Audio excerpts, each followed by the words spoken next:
হ্যাঁ হ্যাঁ, এই বুকারাম কালকে গেছিল কলার দোকানে যায় গেট গেট করে যতটি পারছে কলা খাইছে।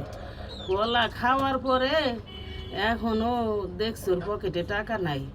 তখনও এই বুকা বলছে ভাবছে বুকামি করলে আবার ছাইড়ে দিবে না। ও কইতেছে তাই রে নাই রে বন্ধু রে, কলা খাইলো ইন্দুরে, কলার মধ্যে বিছি নাই, পয়সা দিতে মনে নাই।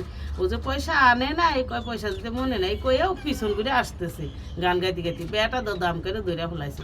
দৌড়া যেই মারছে, মারলের গাড়ি ভেঙে গেছে। এর সময় আমি খবর পাইয়া পুলিশের কাছে গেলাম। পুলিশ দূরে নিয়ে যায়, কয় আরে বাবারে নিয়ে তাড়াতাড়ি ওরে জবাই করে খাও।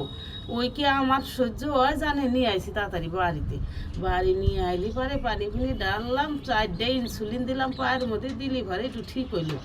ওই সারে কইতেছে আর যাবো না মা, ও আবার একটু তুতলা টাইপের। কয় বলে বারে যায় কে মাঠ খামো না কি আর যাবো না, ডাহার শহরে চলে যাবো। এন ওই দুইটা আবার কইতাছে বুকারাম ভালো হয়েছে কলা খাবে যে মরে আইসোস। আমি দূর মরে নাই ও তাজা আছে। ও কইতেছে আমি আর এই বাই ফাইল থাম না, কলার দোকানদার আমার মায়ের ঘর ভেঙে ডাহা যাবো, ডাহা যায় কলা কিনা খামু।